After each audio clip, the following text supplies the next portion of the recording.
Hello, Laura. Welcome to the Six Comms podcast. Lovely to see Hi. you. Oh, thank you, Lisa. Thank you. I'm excited to be here. Thanks for inviting me on. Oh, pleasure. Hmm. Yes, now we are going to talk about a topic that's very close to my heart because we are both facilitators. And I think this is really applicable for lots of people, really. Anyone that's holding space, whether that be a meeting online, if that's an in person gathering, a meetup, it could apply to many different contexts. But I think, first of all, it would be good to start with how do you define holding space and what does that look like for you in action? Yeah, I definitely think there are so many different ways that we are all holding space in one way or another, even if it's just with our families. But for me, because of the industry I'm in the wellness industry, and because I am facilitator, for me, it's a little bit more specific. And I see it as my definition of it would be creating a safe container in some way or form for people, and you, the facilitator, the space holder, being the conduit or the vessel for that container, whatever that may look like. But I think the biggest passion around holding space for me is it safe and is it sacred? And sacred could be in many different things depending on our backgrounds, our cultures, or our beliefs. And I think that's what it looks like in action. I would say for me, mine gets a little quite woo woo. So when I hold a lot of ceremonies, but even if it's just small gatherings, I always feel like the container needs to be, there's certain preparation I do beforehand, and that's centering and grounding myself, preparation afterwards or your post reflection. And when we are all together, there's a way of us opening the container in some way or form. So in action for me, I always call in the cardinal directions, and based on my Peruvian lineage, I call in guardians, so animal guardians of the directions. I call in the earth and the sky as well as the elements.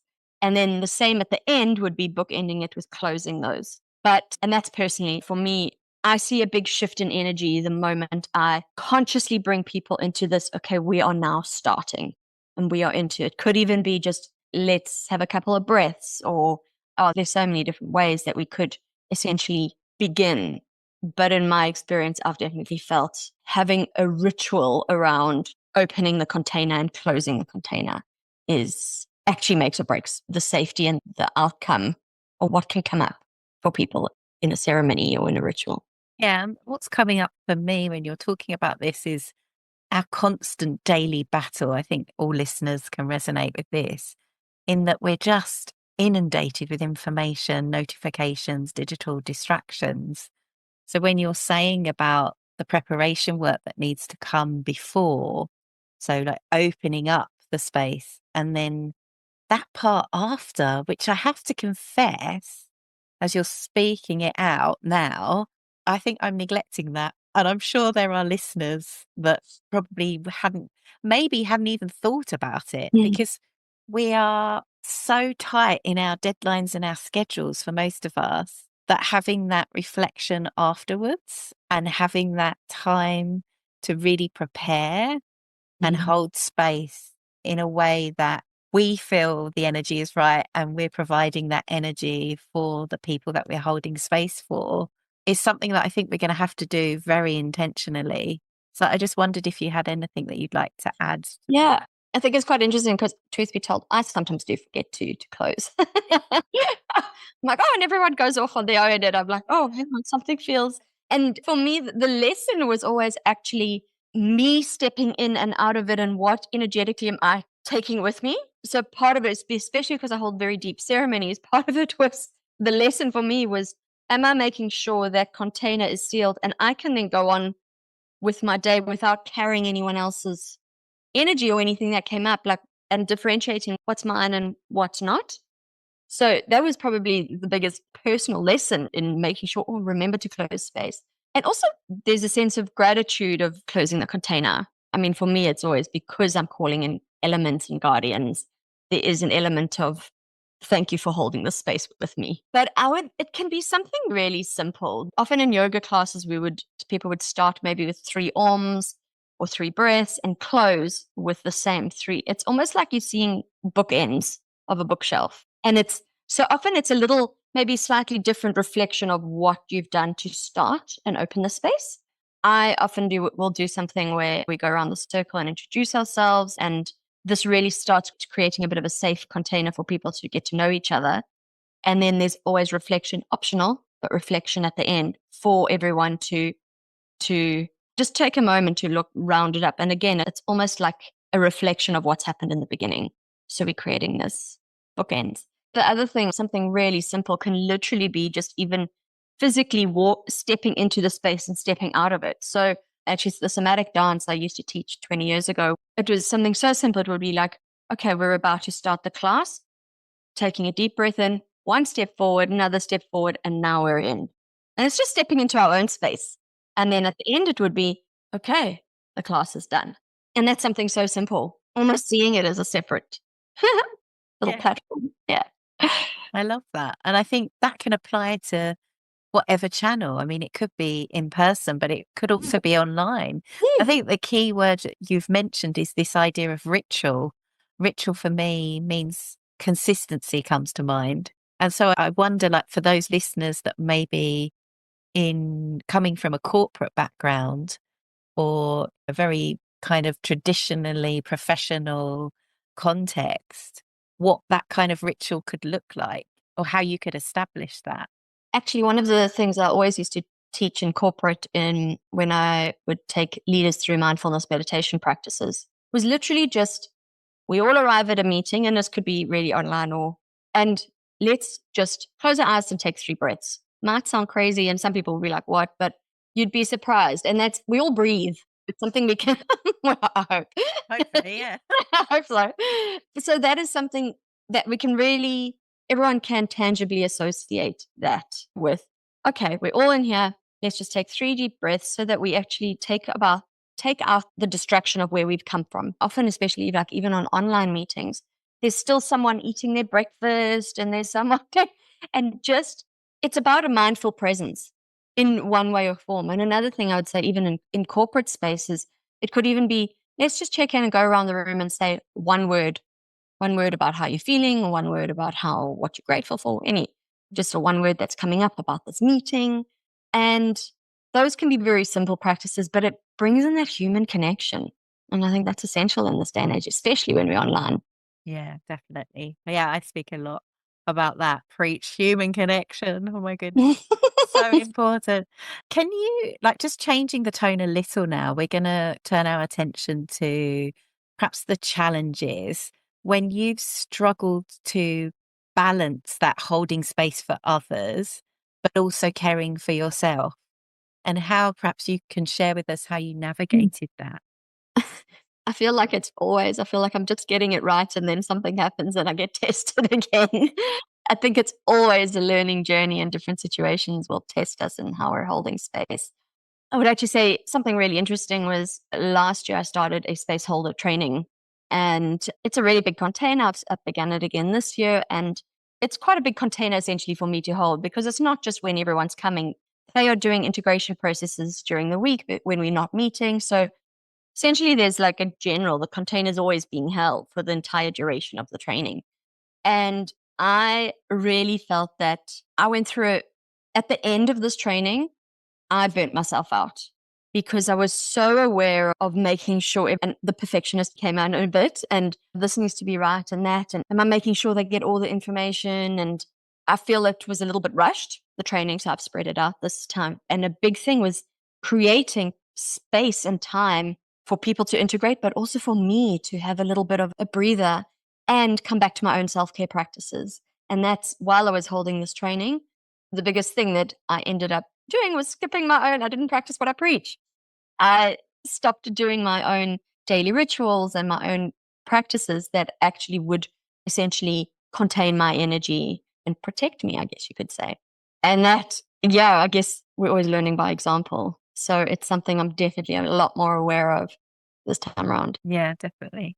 And I think a lot of the listeners will resonate with that because this term burnout has become mainstream. Most people have heard of it now. There's a lot more awareness of it out there, I think. But speaking about that, what are some of those like key signs that you've noticed over the years and in your experience that kind of indicate that you might be neglecting your own needs? And how do you respond to that when you notice it? I think our physical bodies are one of our greatest teachers. And we can really have, whether it's a physical niggle or maybe something in our gut, or I really think tuning into these subtle messages from our bodies. And this is what I've learned. The moment something starts happening in my body and I'm like, this doesn't feel comfortable, usually it's a sign of something I'm neglecting within myself. And often it's, I'm holding ceremonies every week. I'm doing a lot. And it's straight away, I know. I'm like, oh, what have I done to, or what have I not been doing? And what is my body trying to teach me? And I think that's probably like the biggest indicator is the body. The other thing actually is I see nature as one of my biggest teachers. And I think we have a lot that can reflect what we're going through in nature. So an easy one, if we have pets, like for me, my dogs, when they're playing up, I can see it's because there's something in my energy that's not quite right. And they're just reflecting me. And probably the same with people, with kids, I'm sure, in our energies. But even little things like going for a walk and seeing, are we being aware or present on this walk and with nature, or are we just going through the motions? And it's these for me are like massive red flags of what have I been present and aware of today, and where's nature trying to get my attention? And I think that's probably one of the biggest. And then another one I would say is, for me, it's food. When I start, when I have certain cravings, sugar cravings or things like that, I realize I'm needing things that are quick fixes to keep me going rather than actually coming back to what can sustain me for longer. Well, these Yeah. are great signposts for people listening, like the Mm. body, checking in with the body. And I suppose the more that you're aware of it and the more that you practice that and tune in, the more specific perhaps you can be. Like, I'm feeling Yes. it in my neck, or I'm feeling it in my back, or I've recently got a pain in my right heel. I don't know what that's telling me at the moment, So but I could, interesting. yeah, I could go down a long rabbit hole when it comes to that because there's actually some beautiful books around the metaphysical and the emotional responses to physical aspect illnesses in our body. And it can come down to good old Louise Hay back in the 80s, who was always one of the best ones, and she was a stalwart and in going this way. But there is some real truth in which part of our body is screaming at us Yeah. and what is it trying to tell us? Yeah, I love the way you're asking nature as well. You're going into nature and you're saying, what is the nature telling me? What am I noticing? And what maybe message is behind that? And who is being affected in your household? Yeah, I can totally concur that my kids play up when my energy is a bit off. Yeah, definitely. Because our energy has a ripple effect, doesn't it? It affects Totally. those around us. And then the food aspect, like what you notice about your eating habits, for sure. I think our listeners are going to resonate with all this. It's quite nice to have those like 4 things to start noticing and be Hmm. aware of. How do you then set healthy boundaries? So you want to ensure that you're holding that space, as you say, in a safe and sacred way. How do you do that, but not experience the perhaps emotional burnout? This one is going to sound, yeah, it's probably one of the things I do the most is actually I follow my menstrual cycle. And in the times when I know I am going into premenstrual and into my menstruation, I know that my energy is pretty off. And essentially, I can't hold the containers that I would like in the peak of my ovulation. So essentially, there's some beautiful books and teachers around who talk about our own spring, summer, autumn, and winter. And I really follow that as if it's my own seasons. Like in winter, we want to squirrel away food or we get a little bit crabby. And in winter, we need to cocoon and we need to normalize rest. And for me, following my menstrual cycle, or for men, I would even say, or women who are no longer menstruating, following the moon or a season or something, it's about finding your own seasons because by then, for me, the easy one is my menstrual cycle because I just go, oh, I'm menstruating, it's going to whack me. So let me give myself that time. And I actually book it out in my diary. So if I can, I then won't hold events over a certain time. I will use that time more for creative work or more for admin, things that are a little less people and a little more me. And then knowing that as I'm coming out into my spring and my summer, I'm much better at being around people. My energy is better. I think of any woman who's ovulating, it is the time when we're most attractive and we Yeah. feel best. So honestly, I think that has been probably one of the best ways for me to. And now I blocked my diary out for 3 days, at least three. And I right there, might be grumpy, don't see too many people, hide away. Yeah.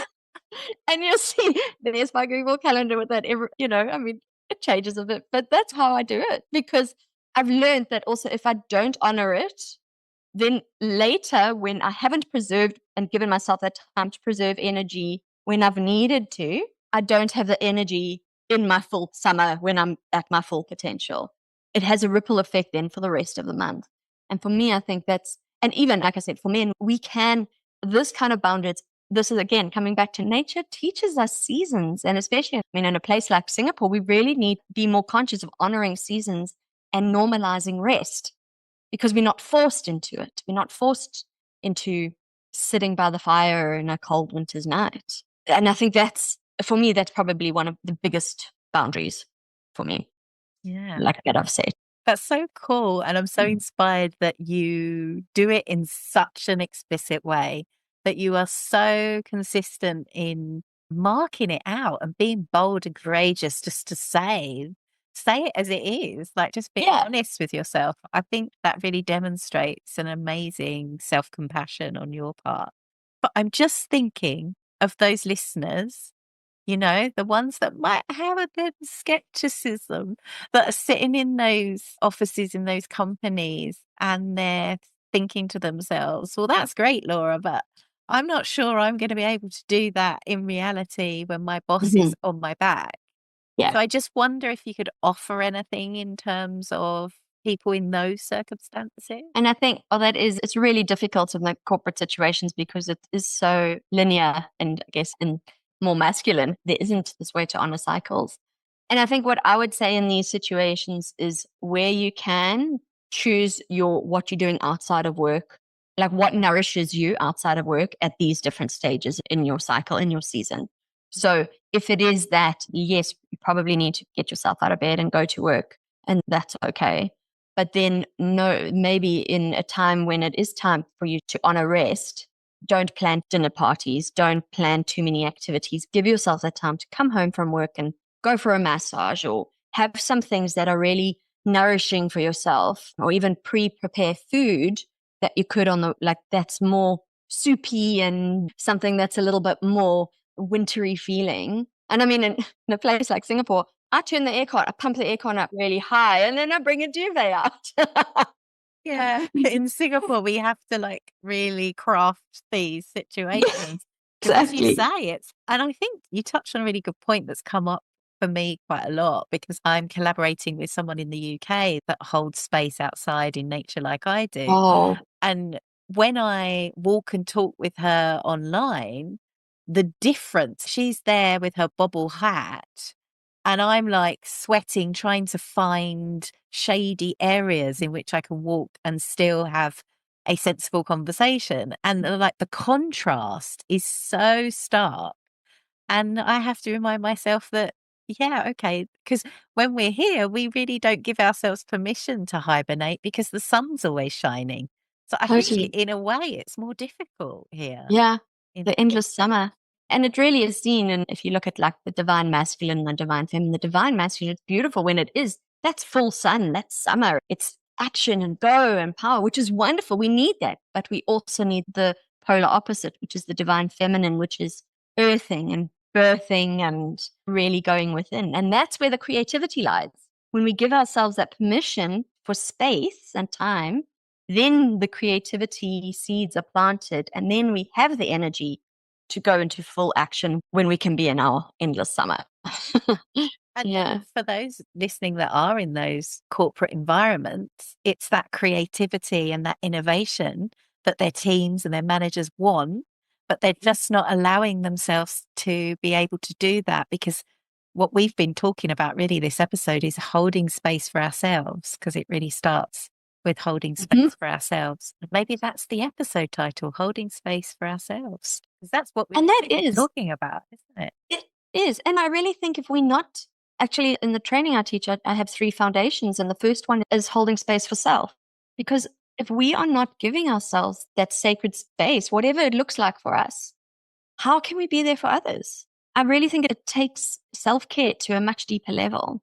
And then my other two foundations really are about the sacred. So it's what is sacred to us. So it's holding space for self, what we have learned. So maybe also the sacred, I talk about lineage, whether it's through lineages, through the sacred, through nature, through maybe parents or teachers that have taught us before. So really honoring what we've been taught by other people. And then the final one is then we can hold space as for other people and almost on like a Russian doll, right? Got to start here and then it goes out and then we can expand. But if the little Russian doll in the middle is not healthy, I love that yeah. image. So you've shared some great tips already, some really nice practical tips. But if someone's listening and they do want to try a bit more to hold space for themselves so that they're able to give to others and support others in the way that they want to, whether you be a leader of a large team or a middle manager or someone running their own business like we are, what would be like your like three top tips to get you started on that? The first I say is a morning practice of some sorts that is yourself, is that works for you. I find some because I'm so nature based. My first one is actually to greet the sun, whether the sun's there or not. But it really is to actually go stand outside and just be, I can ground myself, I can feel the sun, I can feel nature. And it's a very quick way of becoming present. And it's about getting us out of dream state into I am here and now in this physical body, in this physical space. But that could also mean there are so, I sometimes think there's so many, there's a plethora of morning practices that people say we should do. And I think if we tried to do all of them, we would only start our day in the afternoon. So, Yeah. I remember I got really anxious once when I was like, I'm trying to fit in a journaling and a yoga class and a breath and a walk and a this and a that. I was like, wow, that's going to take me 4 hours. You'll burn out by the end of Just, it. just exactly doing completely opposite of what you're supposed to be doing. So I say, like, it can be tiny. It can be a couple of breaths. It can be whatever works. I'm not a big journaler, but actually, I know that works for some people, writing down a few things in the morning. A simple one, though, and this I think because we can do it anywhere we are, there is always a sky. If we could find a place or look out a window and try and do and have a moment to essentially greet the day, greet the sun. There's a lot of scientific studies around how it actually essentially lights up our own inner sun. So I just stand there like this triangle, and then I bring it down into my solar plexus and I breathe the sun into my belly and imagine it shining then out of my belly. And I just walk out into the world like a big shining sun. Really simple. Yeah. That's nice. Yeah. Yeah, it's so quick, so quick. The other ones, I was going to say three other health practices. Actually, before this is more in a ceremony space, but I always do quite a big ritual, very much about grounding myself into the earth, feeling essentially my energy bubble, and really having a practice before I step into holding space for others so that I'm essentially creating my own little container. And at the end, this one is really interesting. And I think you could use this in any aspect. Every person comes into our lives is a mirror or a reflection of something we're going through.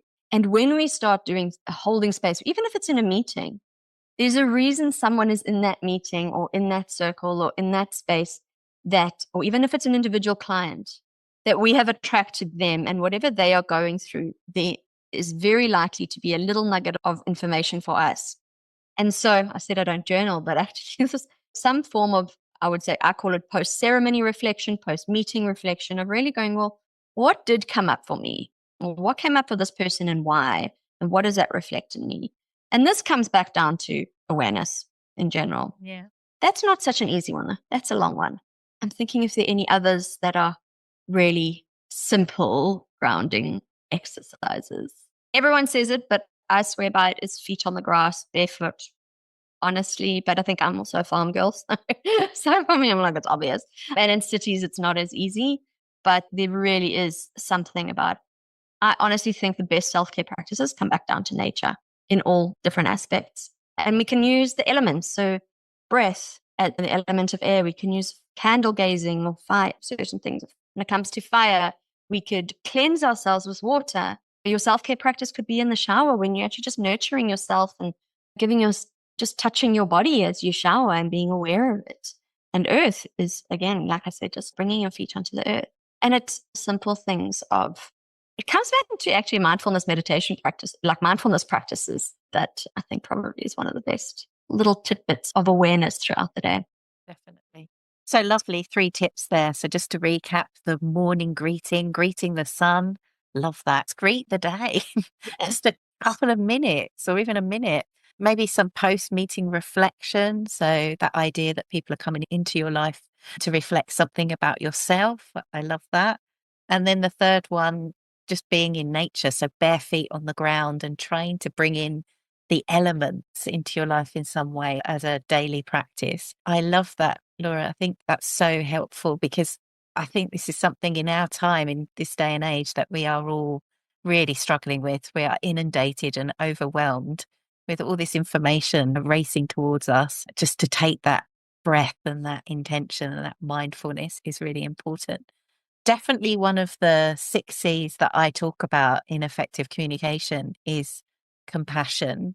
And like you, I always start with self-compassion. It's always about self, first of all. And I think we've definitely touched on that throughout this episode. That's been a recurring theme. Mm. But there are 5 other C's in 6 comms. And I always ask my guests this last question, which is, of those 6 C's, I'm going to exclude compassion because we've spoken about that quite a lot. But for the others, connection, curiosity, clarity, customization, and consistency, which one resonates most with you now and why? And maybe is relevant to the topic we've been talking about today, which is holding space. The first, connection, definitely. Definitely think there's a saying, we more connected, more wired, but less connected. And I really think one of the answers to humanity's issues is the human coming back to raw and real, authentic human connection. And it starts with us being connected to ourselves, being connected to our own bodies and understanding, like I said, what our bodies are saying to us. It's about being connected and aware of people around us and building relationships that really foster authenticity and then connection to nature. And that, I think, honestly, like, I always, actually, most of what I do is around connection to self, connection to others, connection to nature. That's essentially my 3 pillars in my business. And I really think this is what, it's the disconnection that has created so much dis-ease in the world. Yeah. Absolutely. And a great way to end. Yeah. Great insight, very valuable, I think. So thank you so much, Laura, for coming on to the 6 Comms podcast. It's been Oh, a pleasure. thank you, Lisa. It's been such a great chat. And always, I love how in sync we are, especially with our love for nature and the importance of it. So, yeah, it's been a real pleasure. Thank you. Thank you.